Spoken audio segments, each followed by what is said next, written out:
Puji Tuhan, Bapak Saudara, salam semuanya. Selamat berjumpa kembali malam hari ini dalam online discipleship. Bapak Saudara, malam hari ini kita akan melanjutkan pelajaran kita, yaitu tema yang sudah 2 hari kita pelajari, yaitu tentang air yang hidup. Ya, selama 2 hari kita telah belajar tentang air yang hidup ini. Yang pertama, bahwa Tuhan mengharapkan setiap kita nantinya yang telah diselamatkan ini, dari dalam hati kita ini ada mata air yang memancar. Ya. Nah, pancarannya ini harus deras, sehingga hidup kita ini boleh menjadi berkat bagi banyak orang-orang di sekitar kita. Itu merupakan hal yang Tuhan inginkan terjadi di dalam kehidupan kita ini. Namun Bapak Saudara, nggak banyak orang yang siap untuk melakukan itu. Oleh sebab itu, Tuhan mau ya memproses atau mengubah setiap hati kita ini biar menjadi bejana yang utuh. Setiap bejana yang retak, setiap bejana yang pecah atau patah, Bapak mengatakan tidak layak untuk melayani aku. Tidak layak untuk melayani aku, ya.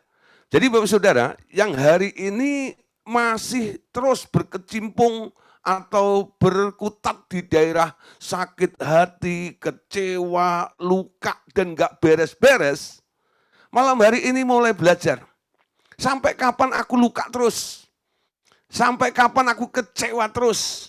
Ya, sampai kapan aku jengkel terus? Nah, persoalan-persoalan yang merusak hatimu itu harus dihentikan. Siapa yang menghentikan?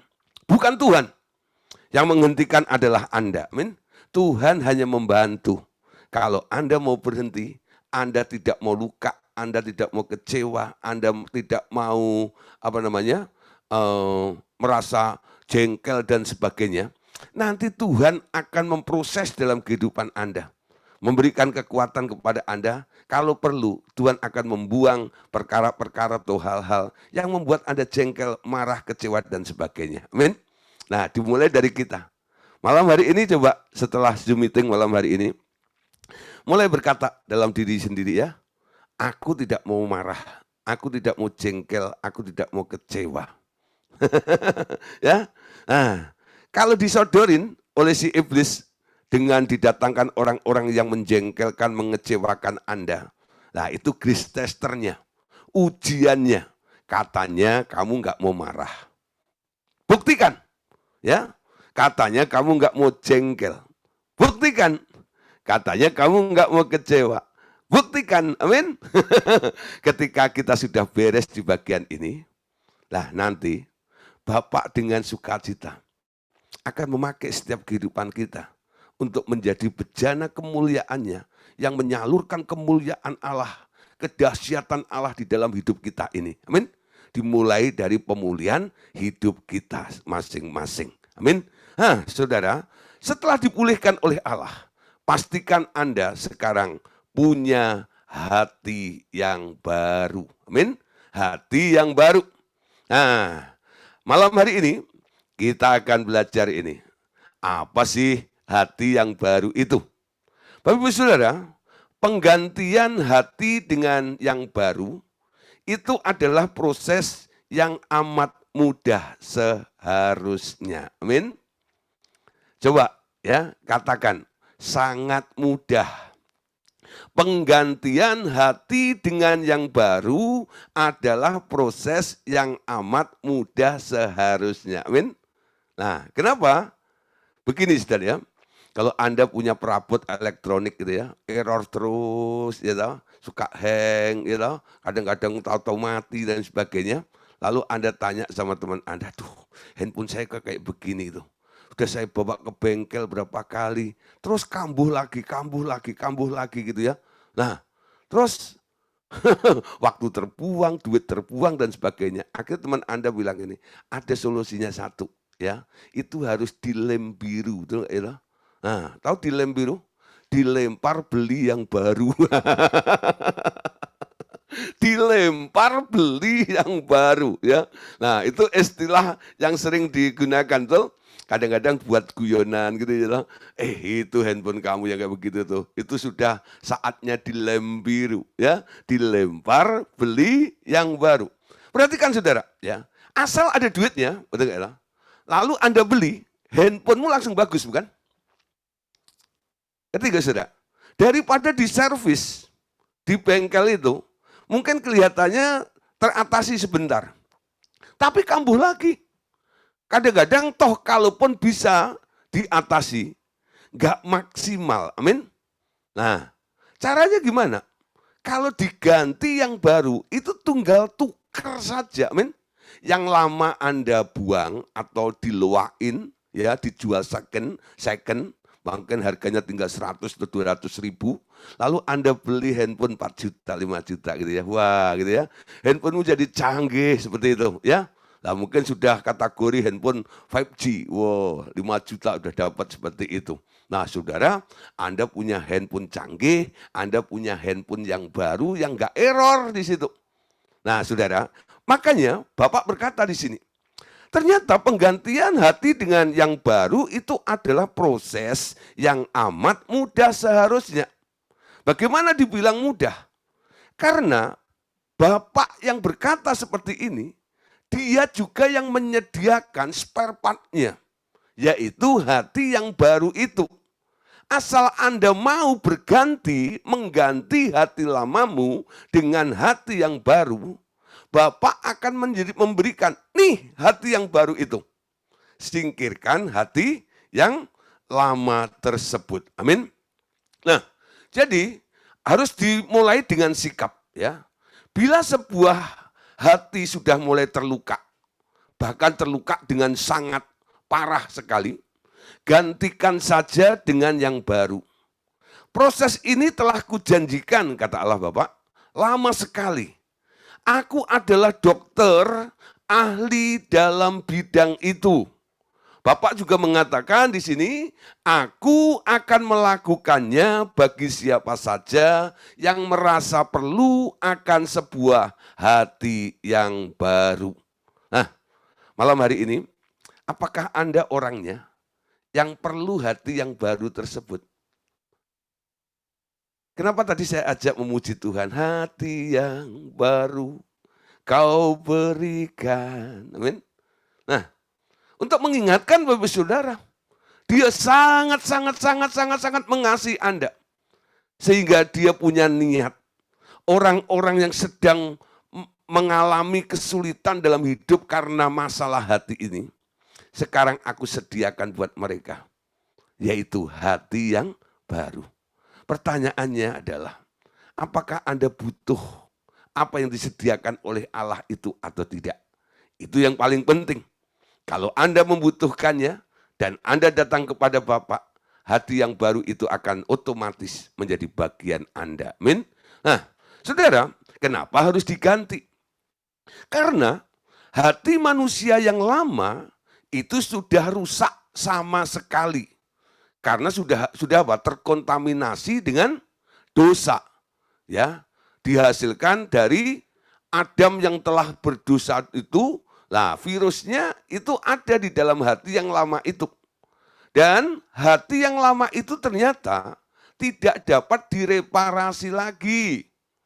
Yang mereka butuhkan adalah sebuah pencangkokan hati baru yang telah kusediakan bagi mereka. Amin. Nah saudara, sekarang teknologi ilmu-ilmu kedokteran kan canggih-canggih ya. Orang ginjalnya rusak dan sebagainya, nanti cari ginjal yang bagus, dicangkok. Ditaruh di dalam diri orang yang membeli ginjal itu, sekarang dia punya ginjal yang baru, betul? Ginjalnya orang lain. Itu namanya pencangkokan, jantung juga. Wah pokoknya itu organ-organ tubuh dicangkokin gitu ya.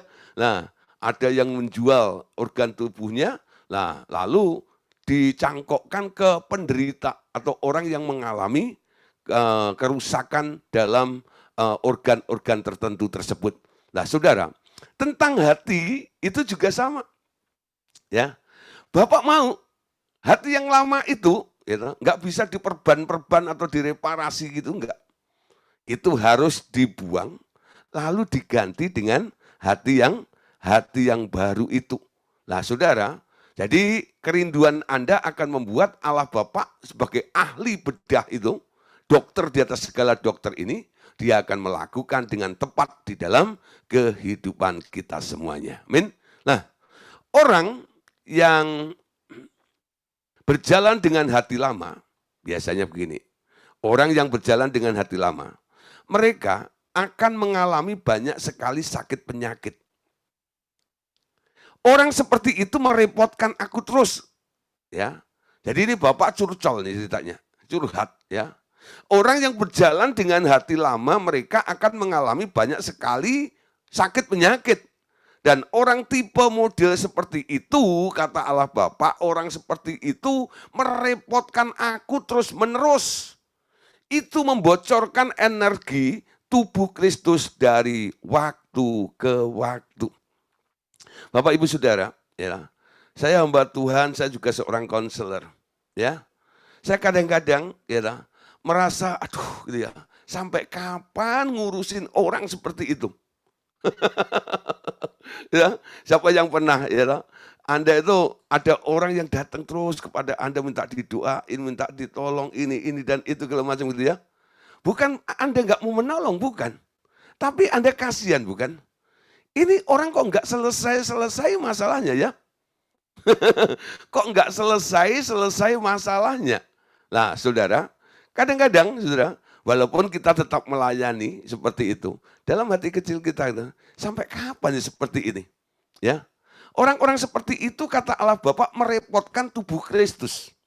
Sebenarnya banyak hal yang harus dilakukan, dikerjakan oleh anggota tubuh Kristus itu, daripada dia terus berkutat hanya di daerah, yaitu menolong ngurusin orang-orang yang punya masalah di daerah hati itu loh. Ya. Nah, nggak peduli itu jiwa baru, jiwa lama sudah melayani sekalipun, kadang-kadang itu adanya di sini ini. Ya. Di kalangan jemaat saya menemukan orang yang bermasalah. Ternyata orang bermasalah itu sumbernya dari hatinya mereka. Nggak bisa diomongin, nggak bisa ini dan itu, selalu luka, selalu luka, selalu luka, selalu luka, lalu benci, lalu marah dan sebagainya. Ya, ada juga dalam tim kadang-kadang ya, dalam tim pelayanan seperti itu. Jadi yang notabene sudah melayani pun kadang-kadang saudara masih ada juga ini, ya lah, yang bermasalah di daerah hati tersebut, tersinggung, ya. Merasa tidak dihargai, merasa tidak diperlukan, merasa tidak diajak, ya toh, lah dan sebagainya. Nah, orang-orang seperti itu sebenarnya mereka adalah orang-orang yang punya masalah di dalam hati mereka. Nah, orang-orang seperti itu Bapak katakan sangat-sangat merepotkan aku. Kenapa? Kita ini dipanggil, dipilih, diselamatkan untuk sebuah tujuan. Dipakai oleh Tuhan untuk memperlebar, memperluas kerajaan Allah di muka bumi ini. Amin.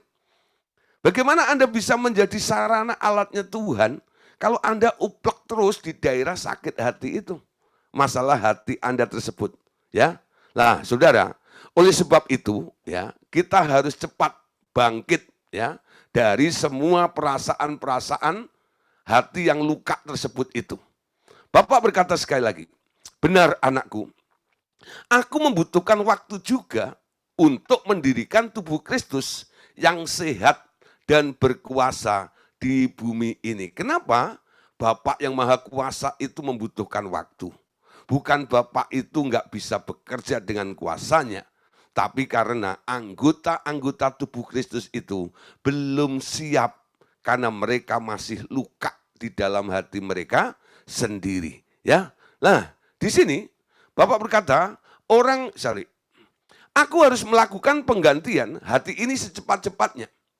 Kalau tidak, banyak pekerjaan yang terbengkalai sebelum waktunya berakhir. Aku akan mengajarimu bagaimana melakukannya di dalam praktek.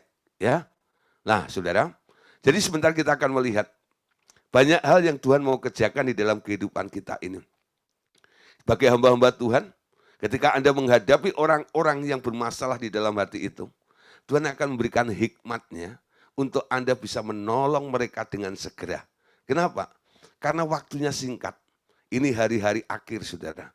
Sebelum hari-hari itu berakhir, orang-orang yang dipilih itu harus bebas dari masalah hati lama yang terluka tersebut.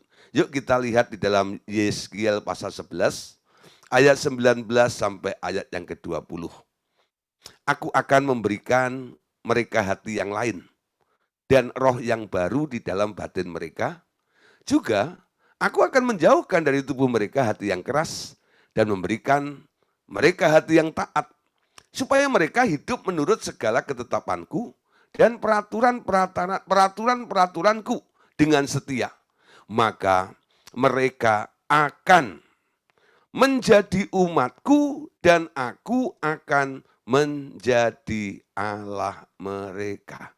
Apa yang dilakukan oleh Allah di sini? Pertama, dia berikan hati yang lain, hati yang baru, dan roh yang baru dalam batin mereka. Lalu apa yang dikerjakan lagi oleh Bapak? Dia akan menjauhkan dari tubuh mereka hati yang keras. Arti dari menjauhkan dari tubuh hati mereka yang keras itu, hati yang lama itu dibuang. Ya, lalu menggantikannya atau memberikan mereka hati yang taat. Yang tak lain adalah hati yang baru itu yang disediakan oleh Allah supaya mereka akhirnya boleh hidup menurut segala ketetapan Allah dan peraturan-peraturannya dengan setia. Amin. Nah, saudara, Bapak sekali lagi katakan lagi ya.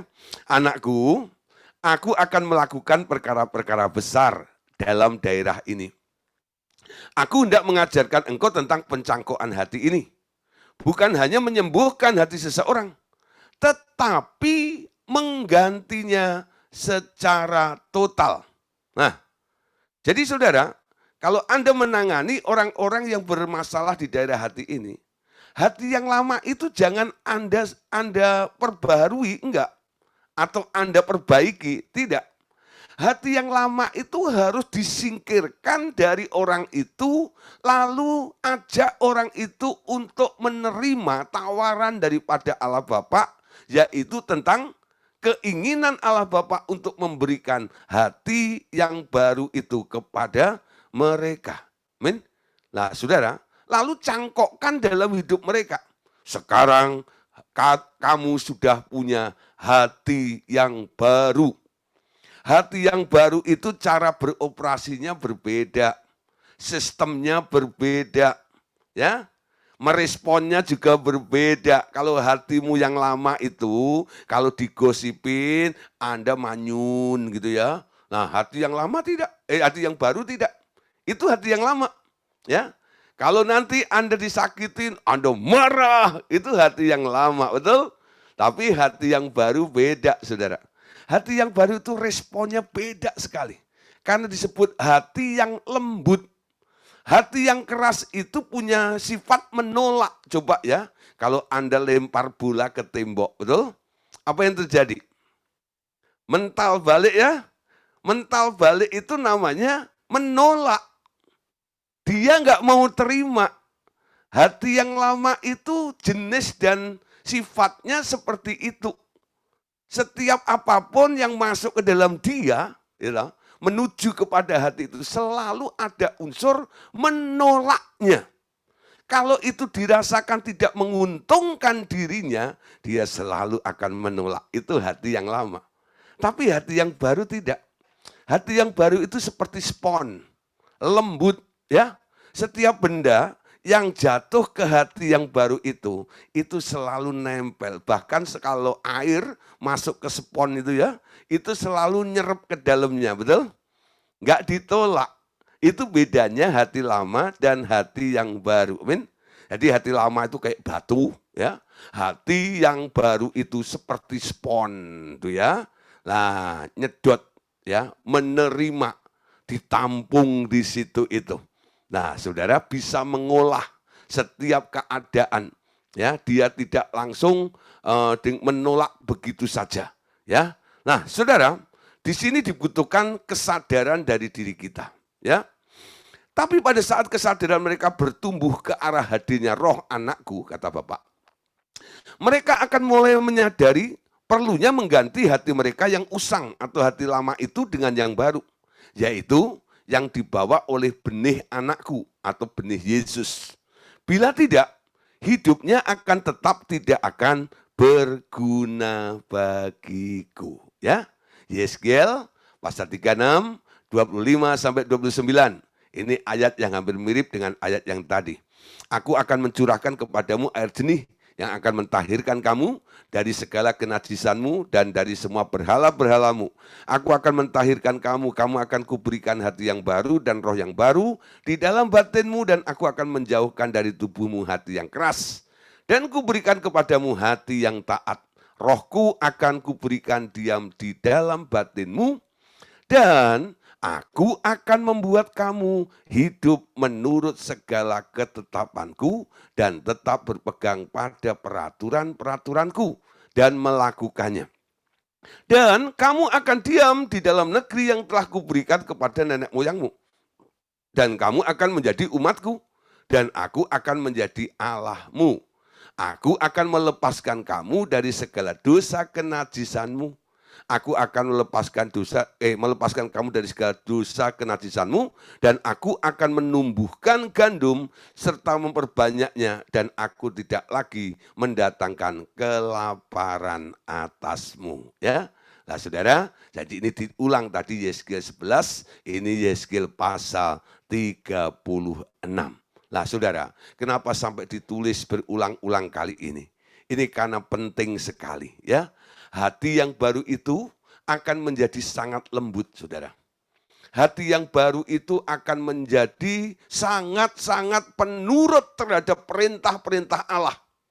Sementara yang lama selalu ingin hal-hal yang berbeda dengan keinginan Allah itu. Amin. Nah, saudara, jadi sekarang setiap orang yang datang kepada Tuhan, sekarang dia telah menerima hati yang baru. Karena dia telah menerima hati yang baru, sekarang di dalam dirinya ada dua hati, bukan?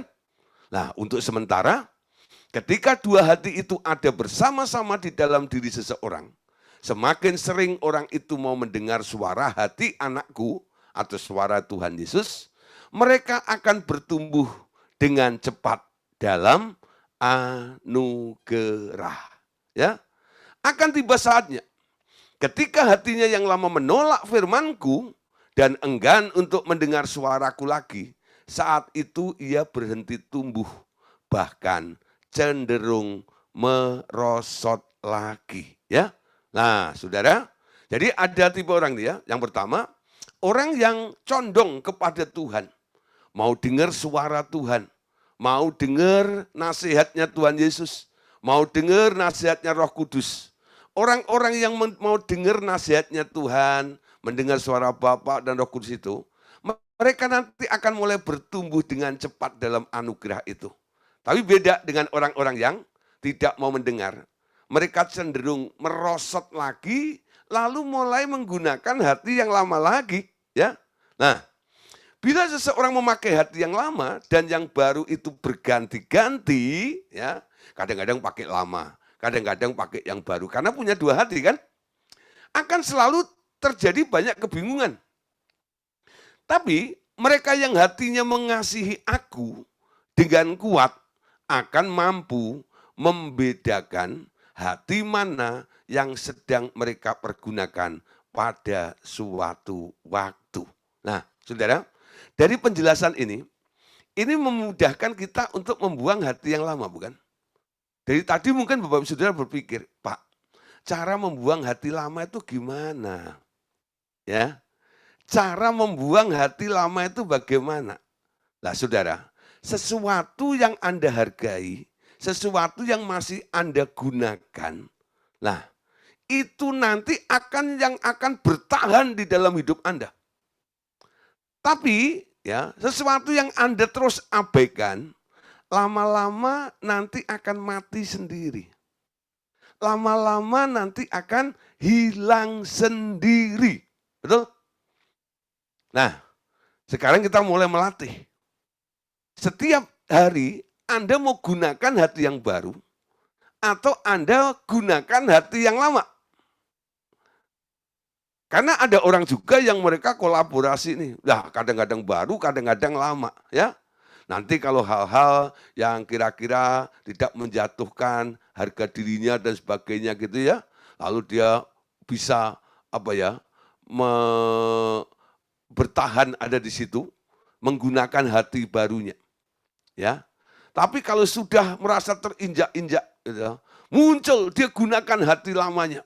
Semut aja kalau diinjak gigit, apalagi gua, gua tabok nanti, gitu ya. Nah, itu reaksi daripada hati yang lama, saudara. Betul nggak ya? Ya, saya sih memang anak Allah, tapi kan masih hidup di dalam daging, tahu? Betul nggak ya? Nah, siapa yang pernah pernah berdalih seperti itu?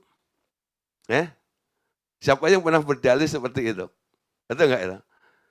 Nah, itu artinya satu saat Anda gunakan hati yang baru, satu saat Anda gunakan juga hati yang lama. Dua-duanya Anda hargai, dua-duanya masih Anda butuhkan. Karena masih Anda hargai dan Anda butuhkan, dua-duanya akan jalan bareng. Ya. Nah, ketika satu hari Anda harus memutuskan pakai hati lama atau pakai hati yang baru, Anda bisa bingung juga di situ, betul nggak ya? Nah, harus mengampuni atau enggak ya, harus memaafkan atau tidak ya, gitu macam ya. Nah, firman Tuhan kadang-kadang menuntun kita ya, kalau ditampar pipi kiri, kasih pipi kanan gitu ya. Nah, kalau ada orang meminjam kamu kepada kamu, jangan meminta kembali. Ada ayat yang ngomong begitu ya. Nah, saudara, kok enak men, gitu lah. Yang bilang kok enak men itu kan hati lamamu, betul? Tapi hati barumu kan nggak begitu, betul? Nah, ketika ada orang datang butuh bantuan, lah kebetulan Tuhan memberkati Anda. Ada dananya. Lalu Anda tanya Tuhan, Tuhan bilang, tolong dia, bantu dia, betul? Berapa? Ya menurut kemampuan Anda. Ketika Anda membantu mereka, jangan berpikir untuk menerima balas dari mereka, betul? Ya. Nah, ada orang kan seperti itu. Ya, ya tetap aja kadang-kadang saya mendidik beberapa orang yang bilang mau hutang, mau pinjam kalau oke, gitu ya. Ini segini gini kalau macam. Kapan Pak mau balikin? Ya terserah kamu lah. Tapi ada niat untuk balikin lah, nggak apa-apa, gitu ya. Nah, itu ya. Kenapa? Gitu. Kadang-kadang ada orang ya karena ngomongnya minjem, dia harus konsekuensi ya dengan ucapannya itu. Nah, belajar. Nah, kadang-kadang setelah orang itu mengembalikannya, datang orang baru, saudara. Ya, pinjam lagi itu. Ternyata berkat yang dikembalikan dari orang yang pernah pinjam itu untuk orang yang baru datang itu. Ya sudah, itu cara Tuhan bekerja saja sih, gitu ya. Nah, di sini kan dibutuhkan respon dari hati lama atau baru, bukan? Hati lamamu nggak bisa terima, betul nggak ya? Hutang harus dibayar tuh, ya. Jangan menaruh beban di antara sesamamu. Ketika Anda memberikan hutang kepada orang lain, itu sebenarnya menaruh beban. Orang itu kan berkewajiban tiap hari mikirin gimana membayar ke Pak Gideon tuh, gimana membayar tuh. Itu menaruh beban namanya, betul? Hati yang baru tidak begitu. Ya. Ketika Tuhan memberkati Anda, ada orang butuh, Anda bantu, ya sudah, gitu loh. Itu hati baru. Hati lama beda, betul nggak ya? Hati lama itu ada kalkulasinya, ada hitung-hitungannya selalu begitu. Nah, coba saudara, kalau Tuhan itu pakai hati yang lama, tiap hari mati kita, betul nggak ya? Hatinya Tuhan itu jenis hati yang baru yang diberikan kepada Anda. Betul. Tuhan pernah mengungkit nggak? Nggak pernah ya. Itu hati yang baru, saudara. Nggak pernah mengungkit. Berapa kali Allah menolong hidup Anda? Ayo. Ayo, berapa kali Allah menolong hidup Anda? Tak terhitung, tak terhingga kasihnya, betul? Dia nggak pernah mengungkit perbuatannya kepada kita. Itu hati yang baru. Ya. Nah, saudara, kita mau coba ya sekarang, belajar. Anda manusia baru, ciptaan baru, sekarang punya hati yang baru. Amin.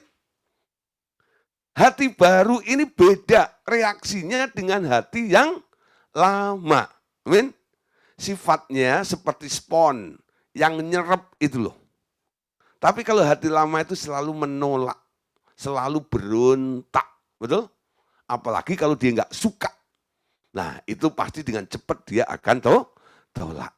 Nah, saudara, Tuhan Yesus pernah memberikan satu kebenaran ayat dalam firman Tuhan tentang kasih. Ya. Bicara kasih itu ada kaitan kuatnya dengan hati, betul? Seberapa dalam Anda mengasihi Tuhan? Seberapa dalam Anda mengasihi sesama? Nah, saudara, kalau Anda mau belajar hidup di dalam kasih, firman Tuhan katakan, kalau mengasihi itu dengan segenap kekuatan. Amin. Nah, contoh gini loh. Dua perintah terutama yang tertulis di dalam Alkitab ya adalah Markus pasal 12 ayat 29 sampai 31. Satu kali Tuhan Yesus ditanya ya, tentang kesimpulan hukum itu ya. Hukum Taurat itu disimpulkan oleh Tuhan Yesus. Jawab Yesus, hukum yang terutama ialah, dengarlah hai orang Israel. Tuhan Allah kita itu, Tuhan itu esa. Ya. Kasihilah Tuhan Allahmu dengan segenap hatimu, dan dengan segenap jiwamu, dan dengan segenap akal budimu, dan dengan segenap kekuatanmu. Ayat 31. Dan hukum yang kedua ialah, kasihilah sesama manusia seperti dirimu sendiri. Tidak ada hukum lain yang lebih utama daripada kedua hukum ini. Ya, nah saudara, 10 hukum Allah atau 10 hukum Taurat itu dirangkum sama Tuhan Yesus. Ya, jadi 1 sampai 4 itu adalah hukum aturan manusia dengan Tuhan. Ya, 5 sampai 6 itu aturan manusia dengan sesamanya.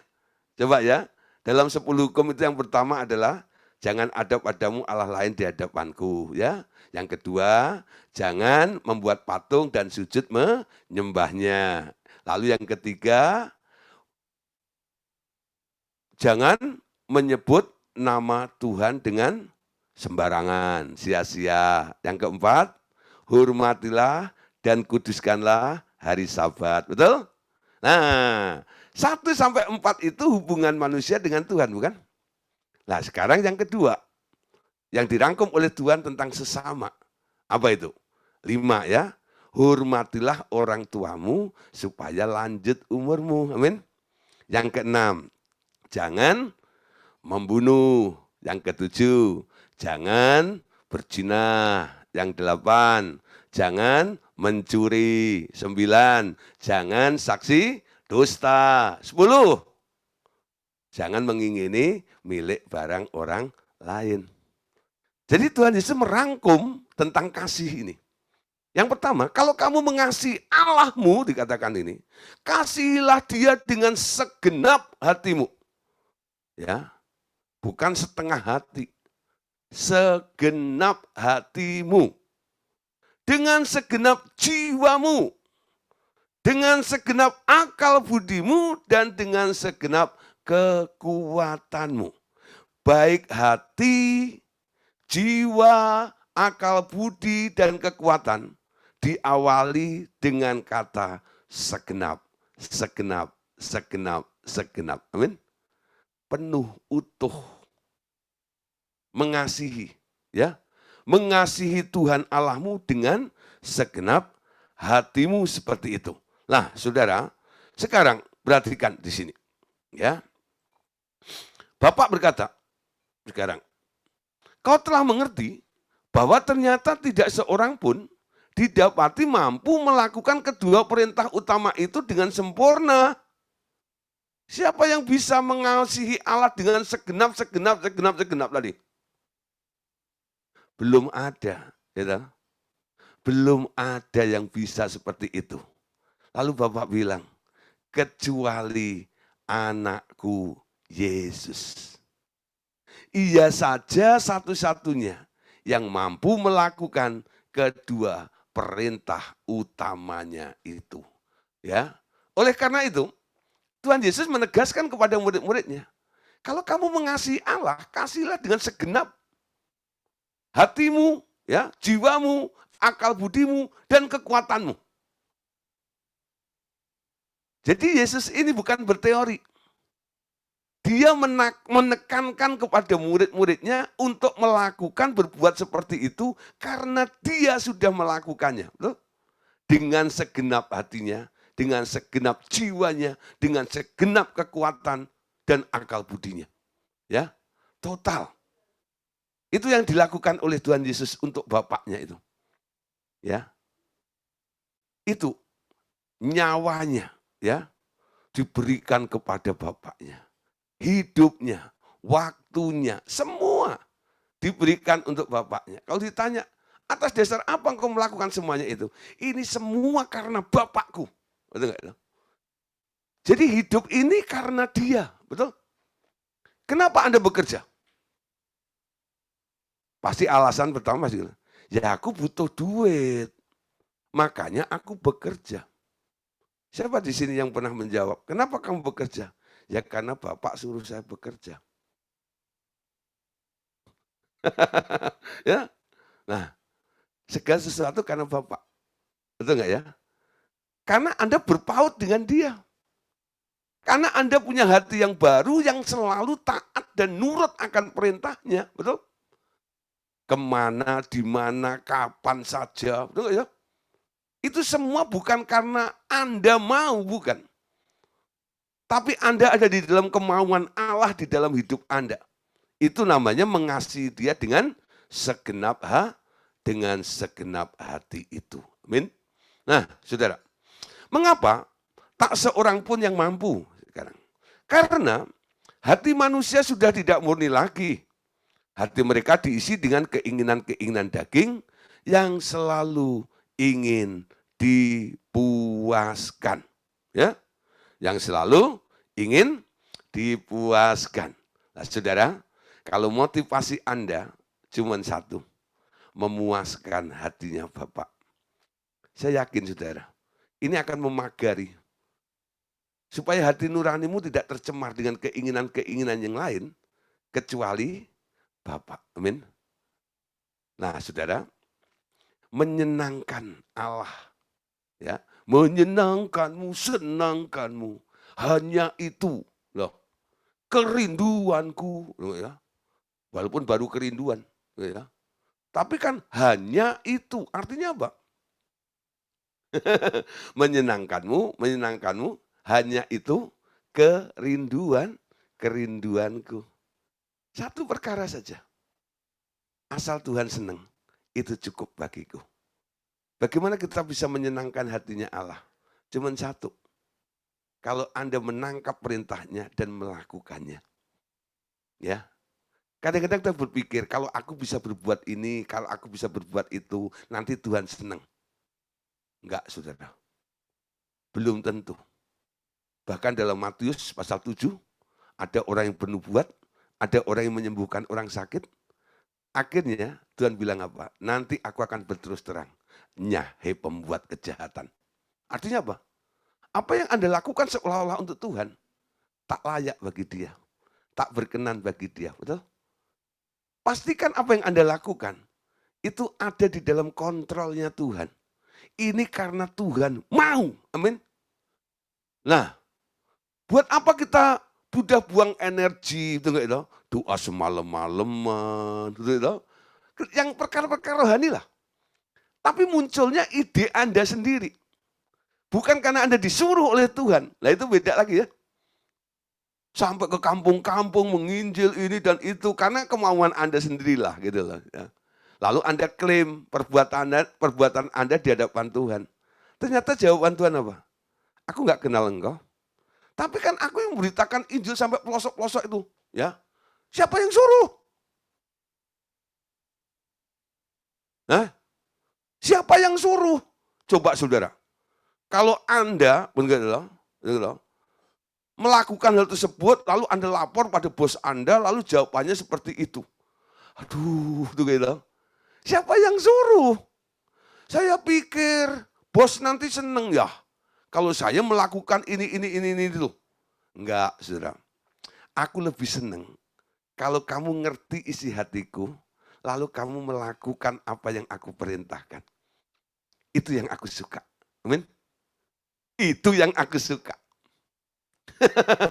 Ya, itu yang aku suka kata Bapak. Amin. Nah, Saudara, jadi karena hati manusia seperti itu tidak murni lagi, maka mereka tak mampu untuk melakukannya karena hanya ingin dipuaskan sendiri.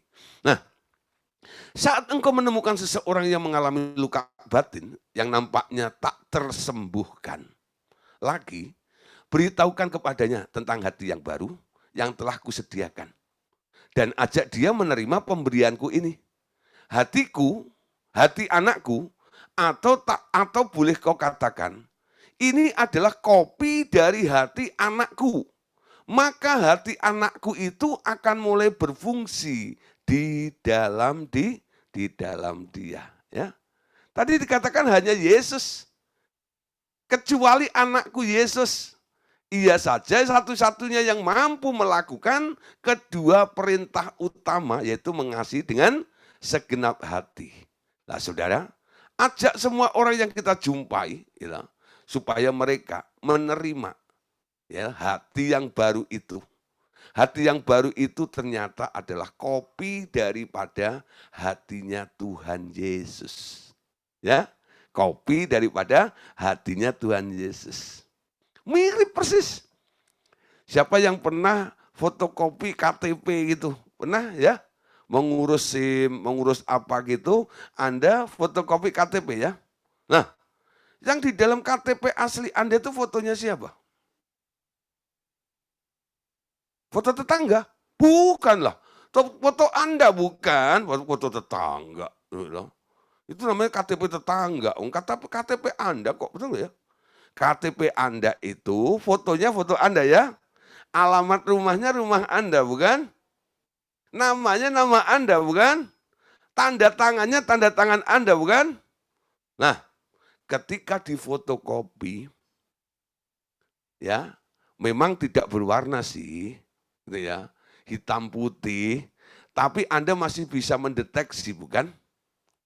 Foto yang di dalam fotokopi tadi itu, KTP Anda itu, fotonya siapa? Berubah nggak? Ya nggak berubah bukan? Nah, fotokopi KTP Anda itu sah nggak? Mewakili KTP asli Anda bukan? Nah, saudara, bisa diterima di situ itu. Nah, begitu juga dengan kopi hatinya Yesus ini. Ketika kita menerima hati yang baru, yang tak lain tak bukan adalah hatinya Yesus itu, kapasitas kemampuannya, potensinya, sama persis seperti apa yang ada di dalam Yesus. Ya, kalau Yesus bisa, Anda bisa. Kalau Yesus sanggup, Anda sanggup. Kenapa Anda sanggup? Karena Anda memakai hati yang baru, yaitu kopi daripada hatinya Yesus. Amin. Nah, gitu ya. Hati yang baru itu nanti akan membuat Anda berpikir seperti Yesus berbuat dan Yesus berpikir. Tentu saja, dia harus diberi petunjuk bagaimana mempergunakan hati yang baru itu selanjutnya. Ketaatan kepada segenap perintah Allah hanya dapat terjadi bila seluruh hati orang percaya itu juga diganti dengan hati yang baru miliknya Tuhan Yesus. Ya. Nah, saudara, ketika hatimu sudah mulai berubah, sekarang fungsinya mulai bisa digunakan seperti apa yang dikehendaki oleh Bapa. Adanya mata air di dalam diri Anda itu semakin membual, betul? Karena hatimu nggak bocor lagi. Hatimu utuh. Hati yang utuh bisa menampung inspirasi apa saja yang dari Allah, lalu mengendap menjadi air cadangan, dikatakan ya. Hujan dari atas turun di tempat tinggi kemarin ya. Lalu meresap di bumi. Lalu di bawah bumi ini banyak airnya. Sebagai cadangan, betul? Nah, banyak orang yang membutuhkan air mulai ngebor di situ. Jadilah sumur gitu lah. Lalu keluarlah pancaran-pancaran air itu dan sebagainya. Nah, saudara, kita ini oleh Tuhan dijadikan seperti itu loh. Ibaratnya seperti bumi itu ya. Yang harus punya cadangan air di dalam diri kita. Harus ada cadangan air di dalam diri kita. Amin. Nah, satu ayat ya, Tuhan katakan begini. Hendaklah perkataanmu, itu perkataan yang membangun, penuh dengan kasih, betul? Bukan perkataan hampa. Nah, ini sama. Air itu adalah ucapan Anda. Betul? Kalau nggak ada sesuatu di dalam diri Anda ngomong itu tawar, sudah. Coba ya, kalau Anda sakit-sakitan gitu ya, nggak ngalami mujizat daripada Tuhan dalam kehidupan Anda. Lalu Anda bicara tentang healing kepada orang lain. Orang lain mungkin memandangnya, kamu masih sakit kok. Begitu ya. Beda ya, kalau Anda pernah mengalami mujizat daripada Tuhan. Atau proses penyembuhan yang terjadi dalam hidup Anda itu mulai nyata. Dari Anda dulu nggak bisa bangun ya, dan sekarang sudah mulai bisa angkat tangan, bisa jalan dan sebagainya. Mulai ya ada upgrade, ada kemajuan kesehatan Anda itu. Itu menunjukkan bahwa Tuhan sedang bekerja di dalam hidup Anda. Omongan kita ya, akan didengar oleh orang itu ya. Tapi kalau kita kosong, kita nggak ngalami, nggak ada sama sekali. Lalu kita cerita ke orang lain. Orang lain kadang-kadang, hampa. Itu namanya perkataan yang tawar, betul? Ya, alami, buktikan. Ya, buktikan dia ada, dia hidup di dalam kehidupan kita ini. Nah, saudara, hidup kita ini atau tubuh kita ini kan bait sucinya Allah. Amin. Dari bait suci itu harus mengalir. Ada sungai dari bait suci. Itu juga dinubuatkan di dalam Alkitab. Ya, ternyata hanya dengan hati yang baru dari Tuhan Yesus itu maka bejana air yang hidup itu dapat menampung setiap air yang diberikan Tuhan dengan sempurna dan bertumbuh serta bertambah volumenya sehingga mengalir semakin deras dan dalam airnya. Amin. Nah, seperti yang dikatakan bangsa Israel di zaman Tuhan Yesus. Mereka menimba air di kolam Siloam dan menuangkan air dari bejananya di bawah kaki mezbah di pelataran luar bait suci dan membentuk aliran-aliran air yang mengalir terus keluar ke pintu gerbang timur menjadi sungai kecil yang mengalir ke lembah Kidron. Demikian akan terjadi dalam zaman antikristus nanti. Akan ada mata air yang membual dengan kencang sekali dari sebelah selatan mezbah itu. Air yang menuju keluar pintu gerbang timur dan berubah menjadi sungai yang menghanyutkan penyerbu-penyerbu yang hendak menajiskan bait suci itu. Air itu selanjutnya mengalir ke timur melalui belahan tanah yang berbentuk ketika Tuhan Yesus datang menjejakkan kakinya ke bumi di Bukit Zaitun, di mana akan terjadi gempa dan membelah Bukit Zaitun itu dari barat ke timur. Saudara, kalau Anda lihat ya di Timur Tengah, di bait suci, gitu, nah itu sampai hari ini nggak ada sungai di sana, ya, yang mengalir itu. Tapi Alkitab bilang nanti pada akhir zaman itu ada sungai yang mengalir di bait suci itu. Saudara, arti rohaninya, kita ini bait sucinya Allah.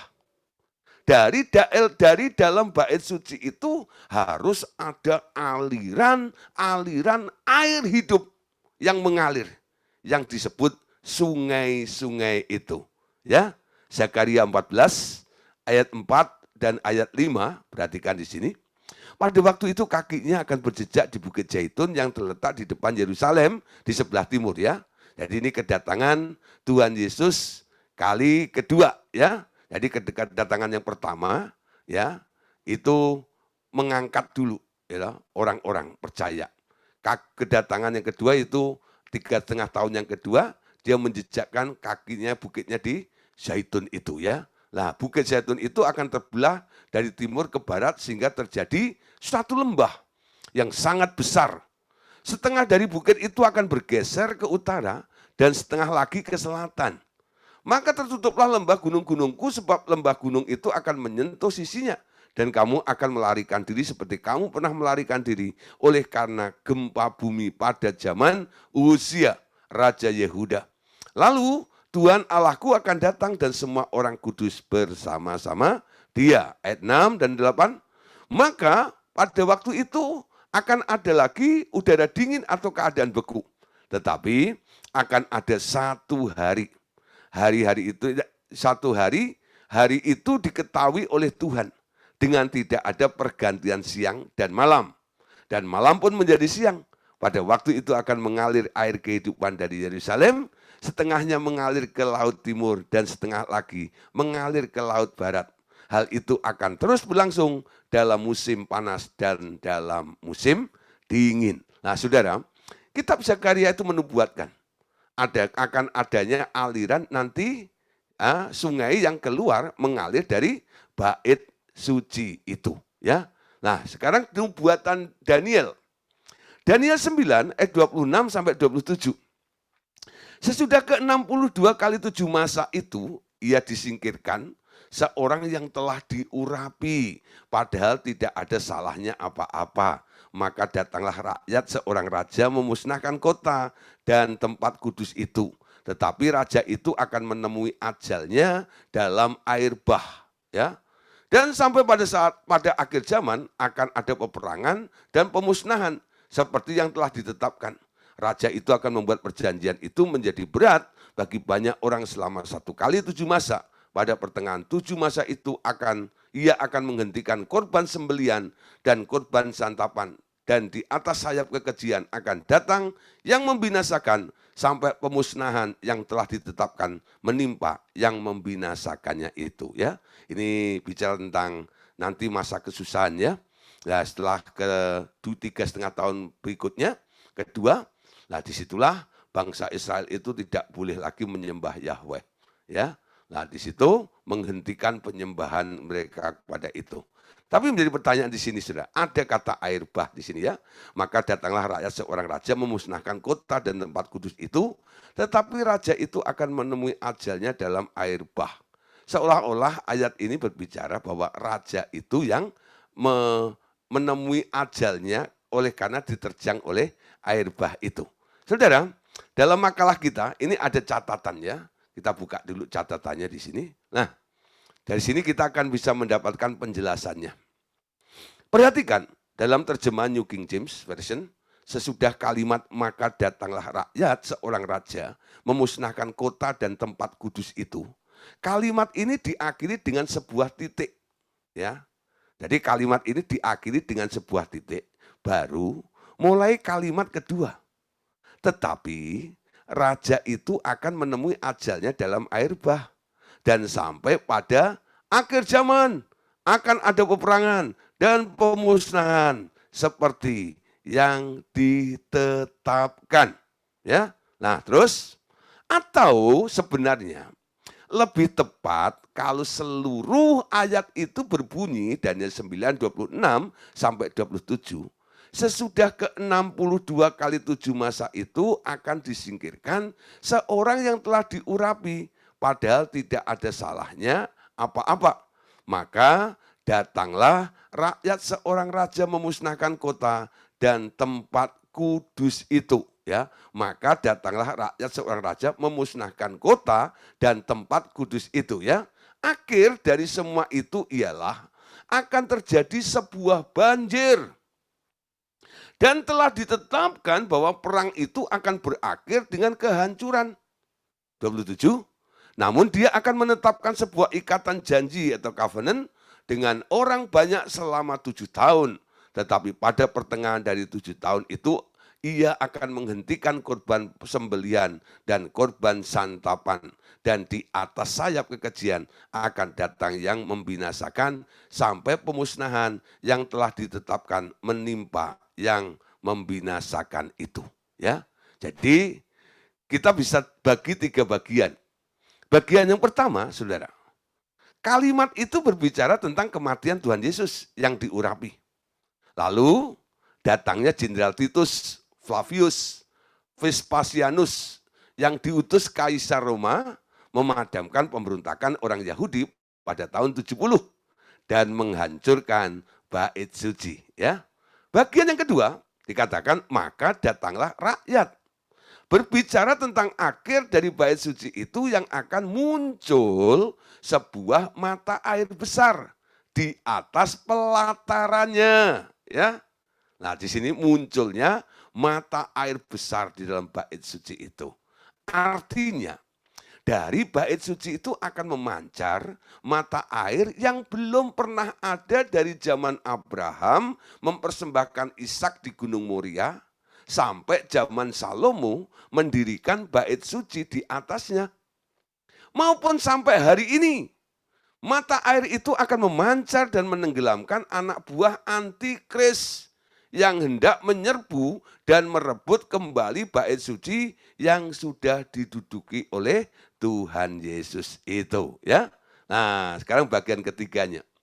Bicara tentang raja yakni antikris yang akan mengadakan perjanjian perdamaian 7 tahun dengan orang Israel, tapi di tengah-tengahnya ia sendiri berkhianat ketika mentahbiskan bait suci, tapi melarang orang Israel mempersembahkan korban bakaran kepada Yahweh mereka.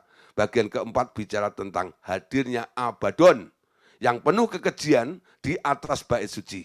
Ia ada di atas bait suci itu sampai dimusnahkan oleh kedatangan Kristus. Ya, saudara, yang ada hubungannya dengan bait suci akan memancarkan air menjadi sungai itu bagian yang kedua tadi ya. Muncul sebuah mata air di atas pelataran itu. Nah, padahal sebelumnya dari zaman Abraham, ya, Salomo sampai hari ini nggak ada mata air dari situ, ya. Nah, kembali kepada catatan kita itu Pak tadi ya. Nah, saudara, di sini. Nah, Kejadian pasal 22 ayat 2. Ini ayatnya ya.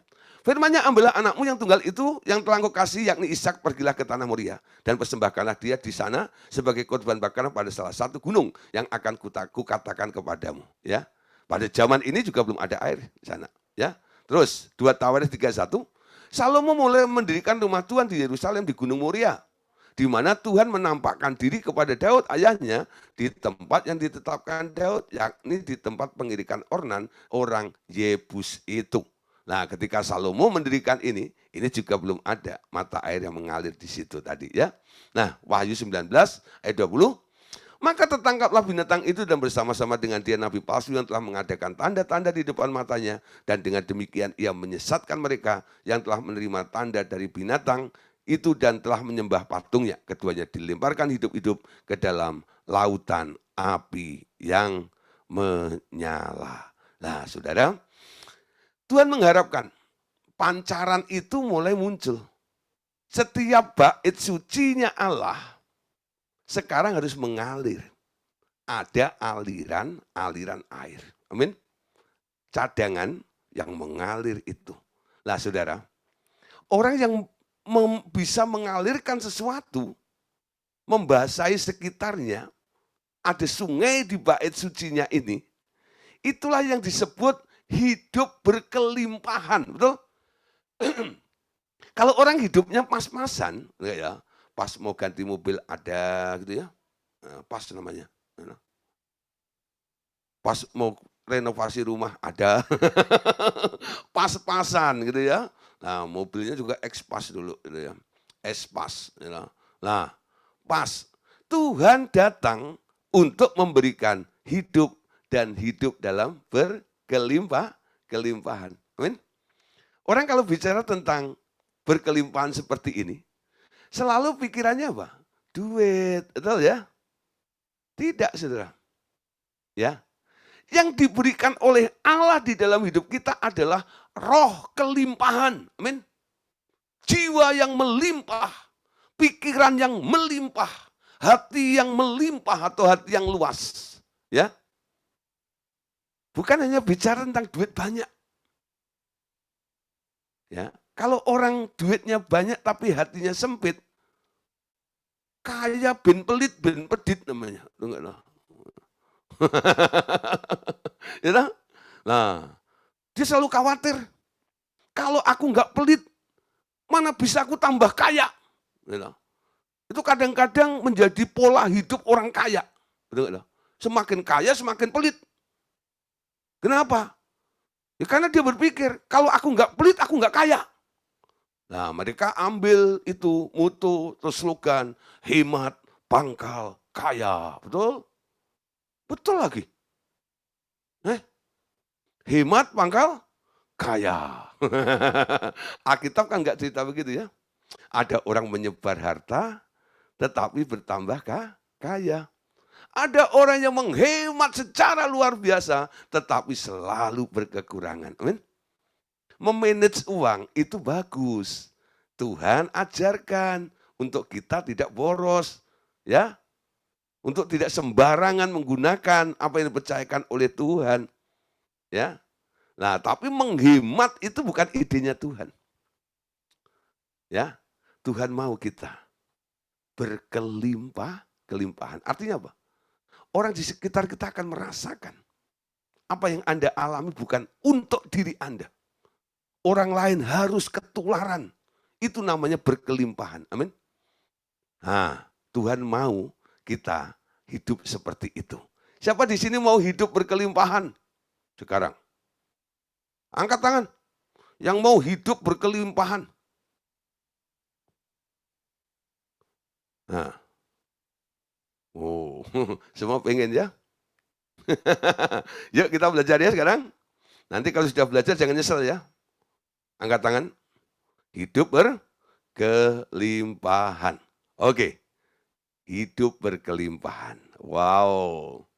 Sekarang, bagaimana proses seseorang untuk memiliki hidup yang berkelimpahan? Pak, mau hidup berkelimpahan kok diproses? Tadi tak pikir, saya mau hidup berkelimpahan, lalu ada orang bawa ember isinya dolar gitu. Lah kok diproses, Pak?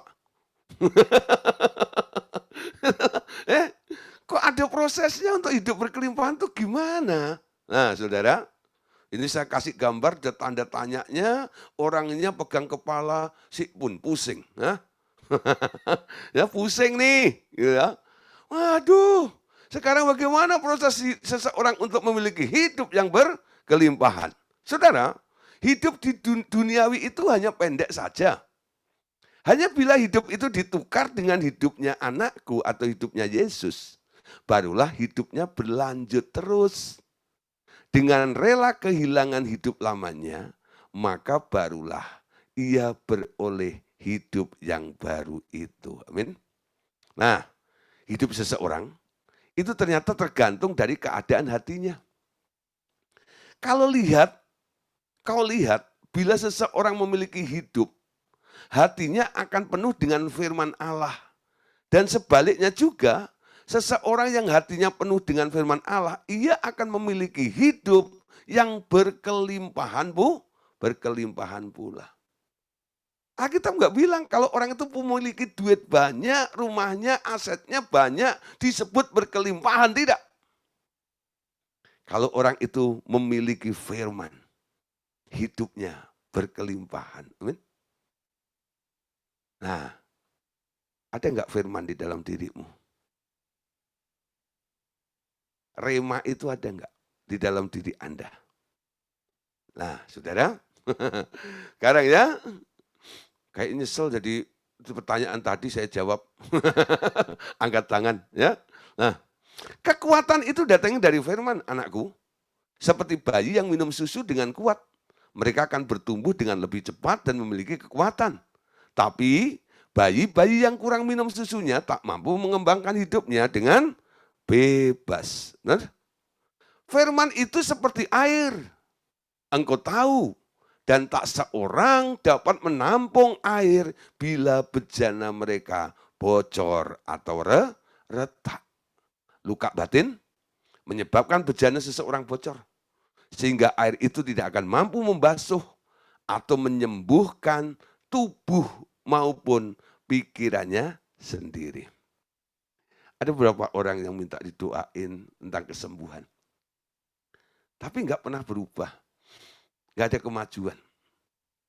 Ya, lalu dikonseling. Setelah kami konseling, kami menemukan dia sakit karena pahit hati. Saya suruh mengampuni nggak mau. Ya tahu, bagaimana dia bisa sembuh? Betul ya? Jadi dia sakit itu karena hatinya nggak beres. Hatinya pecah. Sehingga hatinya nggak bisa menampung aliran dari Allah yang akan menyembuhkan dia. Nah, kenapa? Bocor. Semakin kecewamu semakin besar, bocornya semakin besar. Amin. Nah, ya, mulai belajar di sini ini. Jiwa yang retak nggak bisa menampung, sehingga kita tak pernah mengalami mujizat dari Allah. Amin. Nah, tetapi mereka yang hatinya telah dipulihkan akan menampung air hidup yang berlimpah-limpah dan sanggup menyembuhkan lukanya bangsa-bangsa. Mengertikah engkau? Nah, bukan hanya menyembuhkan dirinya sendiri, tapi juga sampai targetnya menyembuhkan bangsa-bangsa. Oleh karena itu saudara, ketika Tuhan Yesus datang, Yohanes 10 ayat 10 berkata, pencuri datang hanya untuk mencuri dan membunuh dan membinasakan. Itu perbuatannya iblis ya. Bagian B, aku Tuhan Yesus datang supaya mereka mempunyai hidup dan mempunyainya dalam segala kelimpahan. Terima Tuhan Yesus, terima hidup, hidup kelimpahan itu. Nah, hidup berlimpah-limpah seperti yang dia janjikan itu bukan berarti kelimpahan secara material. Karena ini adalah hal hidup yang lebih real dari hidup di dalam daging. Hidup di dalam alam roh yang berlimpah dengan kekayaan yang dikaruniakan Allah karena iman ini, itu hanya terjadi bila hati orang percaya itu benar-benar diperbaharui dan dipenuhi oleh air yang hidup dan melimpah-limpah itu. Kita lihat ya, dalam kitab Yeskiel, digambarkan bagaimana hidup berkelimpahan itu akan benar-benar terjadi secara fisik dan juga di alam roh dengan mengalirnya air kehidupan, yaitu aliran kuasa Roh Kudus yang sangat dalam seperti sungai yang tak terseberangi di dalam hidup tiap-tiap orang percaya. Yeskiel pasal 47. Siapa yang pernah baca? Yeskiel pasal 47 ayat 1 sampai ayat yang ke-12 ini. Ya. Nah, siapa yang pernah membaca? Kita baca bareng-bareng ya malam hari ini. Kemudian ia membawa aku kembali ke pintu bait suci. Ya, bicara bait suci ini ya. Nah, bait suci dulu adalah gedung atau bangunan. Sekarang kita. Amin. Nah, bayangkan saudara ya. Dan sungguh ada air keluar dari bawah ambang pintu bait suci itu dan mengalir menuju ke timur. Sebab bait suci juga menghadap ke timur. Dan air itu mengalir dari bawah bagian samping kanan dari bait suci itu sebelah selatan mezbah. 2. Lalu diiringnya aku keluar melalui pintu gerbang utara. Dan di bawahnya aku berkeliling dari luar menuju pintu gerbang luar yang menghadap ke timur. Sungguh air itu membual dari sebelah selatan. Membual itu artinya melimpah-limpah. Betul? Ya. Nah, terus ayat yang ketiga. Sedang orang itu pergi ke arah timur dan memegang tali pengukur di tangannya. Ia mengukur 1.000 hasta dan menyuruh aku masuk ke dalam air itu. Maka dalamnya sampai di pergelangan kaki. Ya, perhatikan 1.000 hasta itu dalamnya sepergelangan kaki. Ayat 4. Ia mengukur 1.000 hasta lagi dan menyuruh aku masuk sekali lagi dalam air itu. Sekarang sudah sampai lutut. Jadi 1.000 kedua, 2.000 ya, 2.000 hasta kedalamannya sampai lutut. Kemudian ia mengukur 1.000 hasta lagi dan menyuruh aku ketiga kalinya masuk ke dalam air itu. Sekarang sudah sampai di pinggang. Semakin jauh semakin dalam. Ya, 3.000 hasta sampai di pinggang. Ayat 5. Sekali lagi aku mengukur 1.000 hasta. Lagi sekarang air itu sudah menjadi sungai di mana aku tidak dapat berjalan lagi. Sebab air itu sudah meninggi sehingga orang dapat berenang. Suatu sungai yang tidak dapat diseberangi lagi. Amin. Aliran air itu bertambah volumenya. Tergantung apa? Kedalaman kita masuk. Betul? Semakin kita penuh, semakin kita sungguh-sungguh, segenap itu, ya tak? 1.000 sepergelangan kaki. 2.000 ada di lutut, amin. 3.000 sampai di pinggang. 4.000 itu sudah melampaui kepala Anda. Jadi sungai. Nah, saudara, 1.000 itu bicara apa sekarang? Ya, nah, bukan bilang ceceng. Ya, 1.000 itu bicara apa? Tadi dikatakan kedalaman 1.000 itu sampai di pergelangan kaki. Siapa yang pernah ke pantai?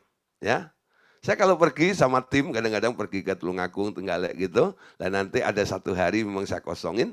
Lalu saya ajak ke pantai, ya, pantai di daerah saya sana namanya Pantai Perigi. Gitu.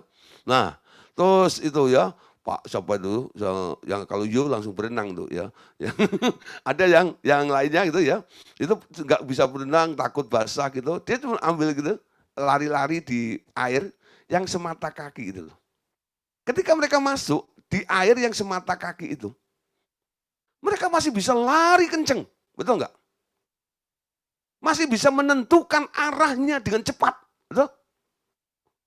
Nah, kemauannya masih banyak. Masih bisa ini, masih bisa itu. Nah, setelah masuk 1.000 hasta lagi, sampai di lutut. Nah, orang kalau udah masuk di air sampai di lutut, jalan bisa ya. Belok kanan bisa, belok kiri bisa, mundur bisa, maju bisa. Tapi pelan-pelan, betul? Beda dengan yang ada di pergelangan kaki tadi itu. Nah, hidup Anda mulai, kendali atas hidup Anda itu semakin berkurang, betul? Karena Anda semakin dalam mengasihi Tuhan. Sampai di lutut tadi. Masuk lagi, saudara. Sampai di pinggang. Nah, kalau sudah di pinggang begini, cuman goyang-goyang. Goyang kanan, goyang kiri ya, goyang kanan, goyang kiri gitu ya. Nah, agak kesulitan menentukan arahnya. Semakin dalam hidup kita, semakin diambil alih oleh Tuhan. 4.000 hasta, Anda nggak bisa menentukan arah hidupmu. Anda diterjang oleh aliran itu, sehingga hidupmu cuma satu. Mengalir bersamamu. Nah, lagunya gitu. Mengalir bersamamu. Itu kan? Aliran air hidupnya Allah itu, ya, kehendak Allah itu, itulah semen satu. Hidupmu hanya nurut dia. Ya. Itu kalau orang Korea bilang kentir. Ya. Apa itu kentir? Hanyut namanya, betul? Hanyut. You know? Kentir, hanyut, gitu. Hanyut dalam kehendak Allah. Ya wis Tuhan, sak karepmu, gitu. Apa saja, gitu. Nah, saudara, itu hatinya Yesus itu masuk sampai begitu di Taman Getsemani. Yesus mati kehendak di situ. Bapak kalau boleh lalukan cawan ini daripadaku, tapi bukan kehendakku, tapi kehendakmu. Betul? Ketika bapaknya bilang, kamu harus naik ke kayu salib. Dia nggak berontak, dia nggak meronta. Dia ikut jalannya bapak sampai di kayu salib itu. Nah, itu namanya kepenuhannya sampai situ dulu. Amin. Nah, sekarang lanjut ayat 6-nya. Nah, akibatnya apa, saudara? Ketika orang itu atau sungai itu mengalir, dampaknya apa? Ketika bait suci itu mengalirkan aliran-aliran air, apa yang terjadi? Ya. Lalu ia berkata kepadaku, sudahkah engkau lihat, hei anak manusia? Kemudian ia membawa aku kembali menyusuri tempat sungai, tepi sungai. Dalam perjalanan pulang, sungguh sepanjang tepi sungai itu ada amat banyak pohon di sebelah sini dan di sebelah sana. Ia berkata kepadaku, sungai ini mengalir menuju wilayah timur dan menurun ke arah Yordan dan bermuara di Laut Asin. Air yang mengandung banyak garam dan air itu menjadi tawar, sehingga kemana saja sungai itu mengalir, segala makhluk hidup yang berkeriapan di sana akan hidup. Ikan-ikan akan menjadi sangat banyak, sebab kemana saja air itu sampai, air laut di situ menjadi tawar. Dan kemana saja sungai itu mengalir, semuanya di sana hidup. Saudara, kalau semua kita, dari bait suci kita itu mengalirkan air yang hidup, kemana saja Anda pergi, ikan-ikan akan hidup. Betul? Orang sakit sembuh. Apalagi? Membawa dampak. Ya. Membawa dampak. Tuhan mau pancaran air itu begitu deras dalam hidup kita ini. Nah, saudara, persiapkan diri Anda. Ya. Tuhan sedang mempersiapkan hidup kita. Khususnya kita yang ada di RTM ini. Untuk masuk pada dalam tuaian yang besar, saudara. Kalau Bapak Ibu Saudara mulai menangkap, hidupmu diisi dengan Allah sepenuh-penuhnya. Manifestasi Allah yang berkelimpahan itu akan berdampak luar biasa. Blitar akan dimenangkan untuk Tuhan. Betul? Ya, Perancis dimenangkan untuk Tuhan. Betul? Nah, mana lagi? Depok juga. Kita nanti akan lihat banyak kegerakan-kegerakan terjadi. Kenapa?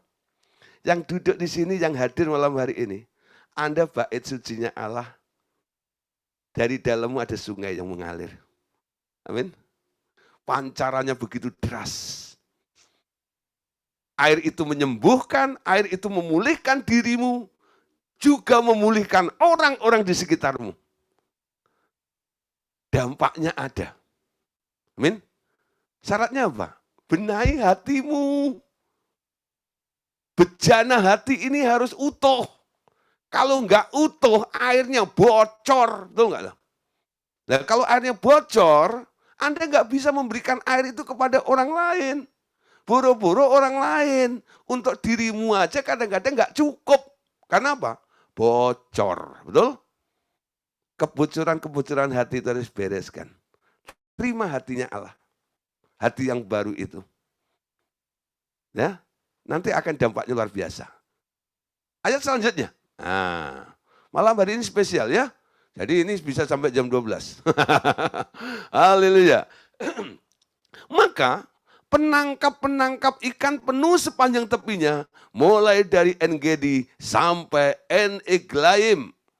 Ya, daerah itu menjadi penjemuran pukat. Dan di sungai itu ada berjenis-jenis ikan. Seperti ikan-ikan di laut besar. Sangat banyak. Wow. Ayat 10 ini ya. Ini luar biasa ya. Penangkap-penangkap ikan akan menangkap ikan penuh sepanjang hari. Hati yang ingin memenangkan jiwa. Anda lihat banyak jiwa yang akan Anda tuai. Dari timur ke barat. Ya. Kegerakan mulai terjadi ini. Dimulai dari Anda. Bait sucinya Allah ini. Amin. Oke, lanjut. Tetapi rawa-rawanya dan paya-payanya tidak menjadi tawar. Itu menjadi tempat pengambil garam. Pada kedua tepi sungai itu tumbuh macam-macam pohon, buah-buahan yang daunnya tidak layu dan buahnya tidak habis-habis. Tiap bulan ada lagi buahnya yang baru. Sebab pohon-pohon itu mendapat air dari tempat kudus itu. Buahnya menjadi makanan dan daunnya menjadi obat. Nah, saudara, ini juga nanti secara sejarah gereja, ya, nanti juga akan terjadi. Semua nubuatan ini di atas akan digenapi pada masa kerajaan 1000 tahun.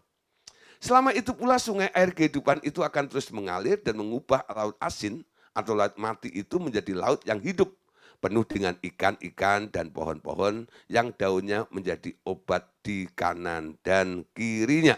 Nanti setelah langit baru, bumi baru diciptakan, air yang hidup akan mengalir lagi dari tahta Allah, Bapa dan tahta Anak Domba, dan selama itu pula air yang hidup itu mengalir dari hati setiap anak-anak Allah yang percaya kepada Tuhan Yesus, sebab seperti tertulis di dalam Alkitab. Amin.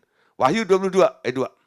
Di tengah-tengah jalan kota itu, yakni di menyeberang sungai itu, ada pohon-pohon kehidupan yang berbuah 12 kali, tiap-tiap bulan sekali, dan daun pohon itu dipakai untuk menyembuhkan bangsa-bangsa. Ini di kerajaan 1000 tahun nanti, ya.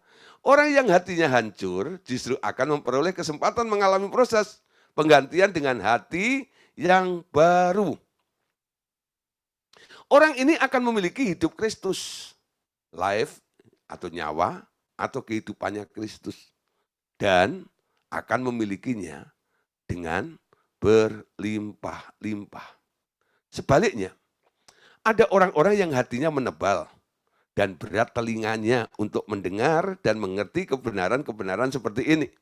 Mereka tidak akan mengalami kesembuhan dan pemulihan hati seperti orang yang percaya. Dengan demikian, hidupnya paling tinggi hanya berakhir dengan kelimpahan secara materi di dunia saja, ya.